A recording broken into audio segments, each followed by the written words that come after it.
বাংলাদেশ সহ ৭৫ দেশের অভিবাসী ভিসা স্থগিত করল যুক্তরাষ্ট্র।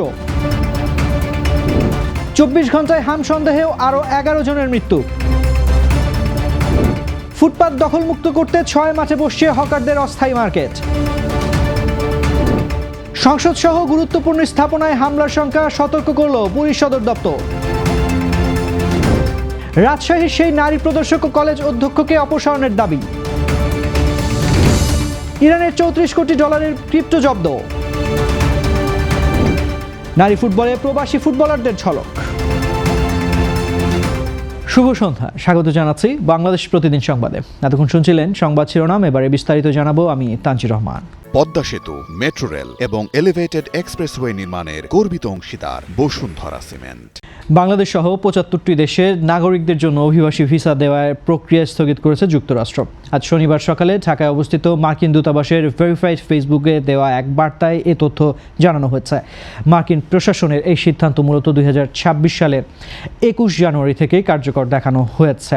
প্রেসিডেন্ট ট্রাম্পের নীতি অনুযায়ী অভিবাসীদের অবশ্যই আর্থিকভাবে স্বাবলম্বী হতে হবে এবং তারা যেন মার্কিন করদাতাদের ওপর বোঝা না হয়ে দাঁড়ায় তা নিশ্চিত করতেই এই পদক্ষেপ। বিশেষ করে যেসব দেশের অভিবাসীদের মধ্যে সরকারি সহায়তা গ্রহণের হার বেশি, তাদের যাচাই বাছাই প্রক্রিয়া এখন কঠোরভাবে পুনর্মূল্যায়ন করা হবে। তবে স্বস্তির বিষয় হলো এই স্থগিতাদেশ পর্যটন ও শিক্ষার্থী ভিসাসহ অনভিবাসী ভিসার ক্ষেত্রে প্রযোজ্য হবে না। স্থগিতাদেশের তালিকায় থাকা অন্য দেশগুলোর মধ্যে উল্লেখযোগ্য হলো পাকিস্তান, ভারত, রাশিয়া, ইরান ও আফগানিস্তান।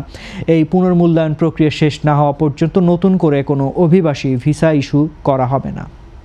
সারা দেশে হামের প্রকোপ উদ্বেগজনক হারে বাড়ছে। গত ২৪ ঘন্টায় নিশ্চিত হামে কেউ মারা না গেলেও হামে উপসর্গ নিয়ে বা হাম সন্দেহে আরও ১১ জনের মৃত্যু হয়েছে।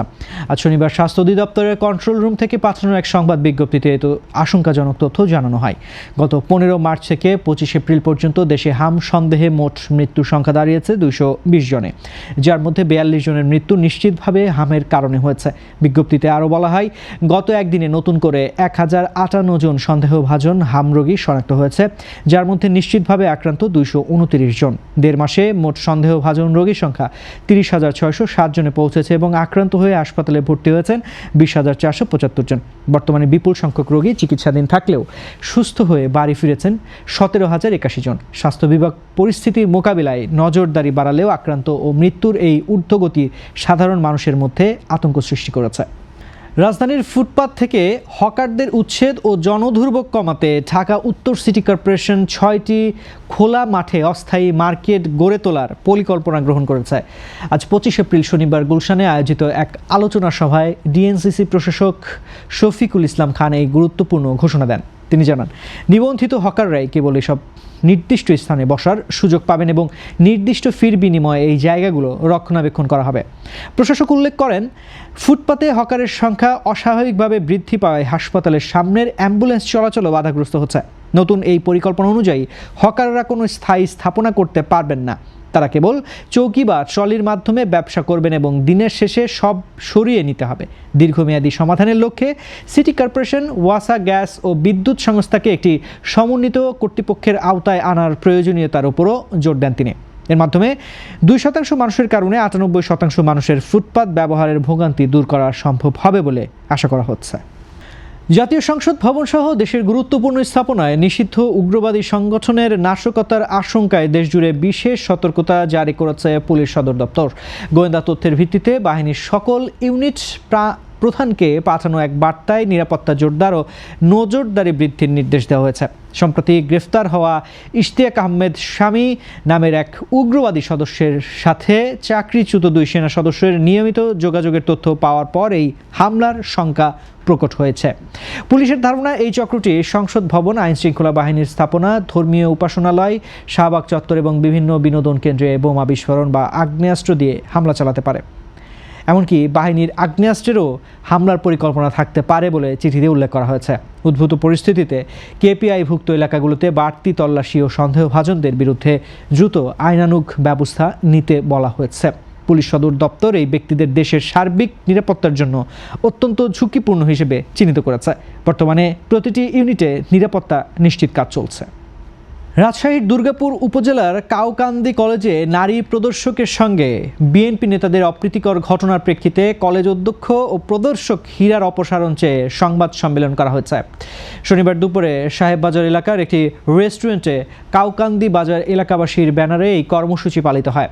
সংবাদ সম্মেলনে ভুক্তভোগীরা দাবি করেন, বেশ কিছু গণমাধ্যমে 23 এপ্রিলের ঘটনাটি আংশিক ও ভুলভাবে প্রচার করায় তাদের সামাজিক মানহানি হয়েছে।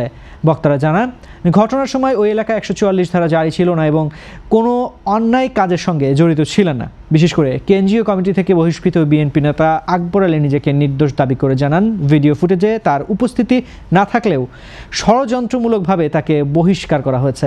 সম্মেলনে নাগরিক প্রতিনিধি আব্দুস সামাদ সহ স্থানীয় নেতৃবৃন্দ প্রশাসনের কাছে এই ঘটনার পুঙ্খানুপুঙ্খ বিশ্লেষণের অনুরোধ জানান। তারা আলটিমেটাম দিয়ে বলেন, আগামী 48 ঘন্টার মধ্যে অভিযুক্ত অধ্যক্ষ ও প্রদর্শকের অপসারণ এবং বিচার না হলে কঠোর আন্দোলনে ডাক দেওয়া হবে।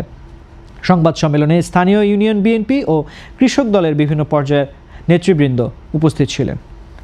এবারে থাকছে আন্তর্জাতিক সংবাদ। ইরানের ওপর অর্থনৈতিক চাপ আরও বাড়িয়ে তেহরানের সঙ্গে সম্পৃক্ত 34 কোটি 40 লাখ ডলার সমমূল্যের ক্রিপ্টোকারেন্সি জব্দ করার দাবি করেছে ট্রাম্প প্রশাসন।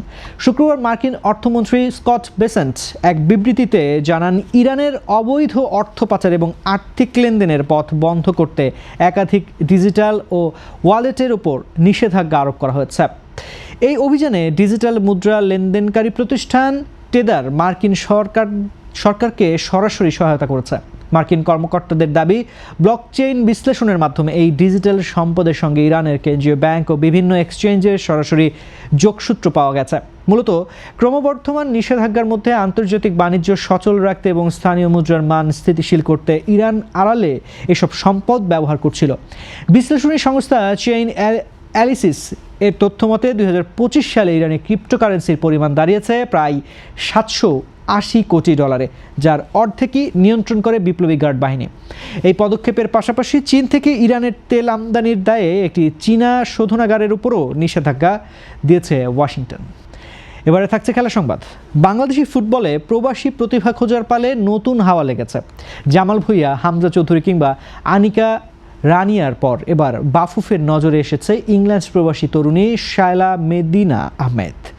বর্তমানে ইংল্যান্ডের খ্যাতনামা অ্যাস্টন ভিলা একাডেমির ফাউন্ডেশন ডেভেলপমেন্ট প্রোগ্রামে খেলছেন এই তুখোর অ্যাটাকিং প্লেয়ার। এর আগে নর্থ স্পটন টাউন গার্লস এলিট একাডেমির অনূর্ধ্ব 13 দলে খেলে নিজের টেকনিক্যাল দক্ষতার প্রমাণ দিয়েছেন তিনি।